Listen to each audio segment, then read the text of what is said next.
Norse mythology is full of dark and scary creatures. Join us as we explore just a few of them, but before we begin, if you like this kind of content, please like the video, comment below, and subscribe to my channel. Now let's dive in.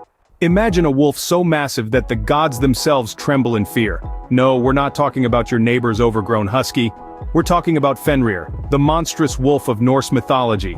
Birthed from the mischievous Loki, Fenrir was anything but a playful pup. As he grew, so did the gods' fear. No doggy daycare could contain this beast. This was a wolf capable of causing the end of the world, a key player in the prophecy of Ragnarok. And let's not forget, Fenrir had quite the appetite. He was the kind of wolf that would make Little Red Riding Hood's nemesis look like a chihuahua. The gods, in their wisdom, decided to bind Fenrir, but not without cost. The brave but unfortunate Tyr lost his hand to Fenrir's jaws in the process. So, the next time you see a large dog, just be grateful it's not Fenrir. You wouldn't want your hand to be the next chew toy, would you? Ever heard of a snake so large it wraps around the world? No, it's not a python on steroids. It's Jormungandr, the Midgard serpent. Born to Loki and the giantess Angrboda, this slippery fellow was deemed too dangerous to be left unchecked. So, Odin, in his infinite wisdom, hurled him into the great ocean that encircles Midgard. Talk about a drastic relocation. Now Jormungandr is so colossal that he can hold his tail in his mouth, creating a massive ring around the world. That's one way to get a grip on things. But it's not all fun and games. He's destined to face off with Thor, the god of thunder, during the cataclysmic event known as Ragnarok. It's a family feud of epic proportions, with storms, sea serpents, and a whole lot of bravado. So the next time you see a garden snake, remember, it could always be worse. It could be a world-encircling, god-battling serpent. Forget about those cute trolls from your favorite animated films. The trolls of Norse mythology are far from cuddly. These monstrous creatures are a different breed, often depicted as giant, dim-witted brutes with a nasty temper. They're not the kind you'd invite over for a tea party unless you fancy being the main course.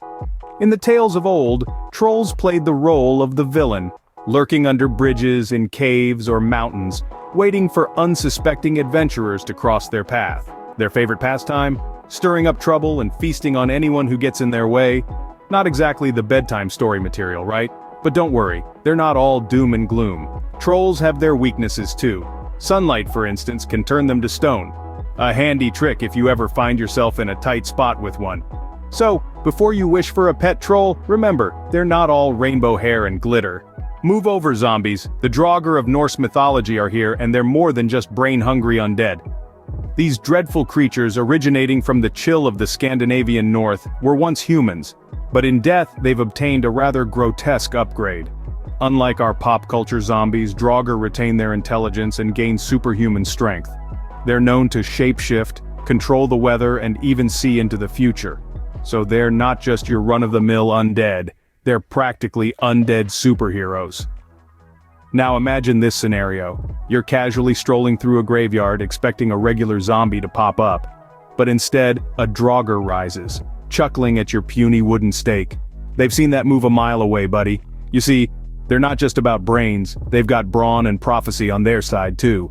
So the next time you're preparing for a zombie apocalypse, don't forget about the Draugr. They might just be your biggest threat. What's worse than a dragon? A dragon that gnaws on the roots of the world tree, that's what. Meet Nidhogg, the dragon of Norse mythology. Now Nidhogg isn't your average fire-breathing dragon. This creature has a bit of a wood-chewing problem. Imagine being the one to tell Nidhogg, "Hey, you're gnawing on the world tree, could you not?"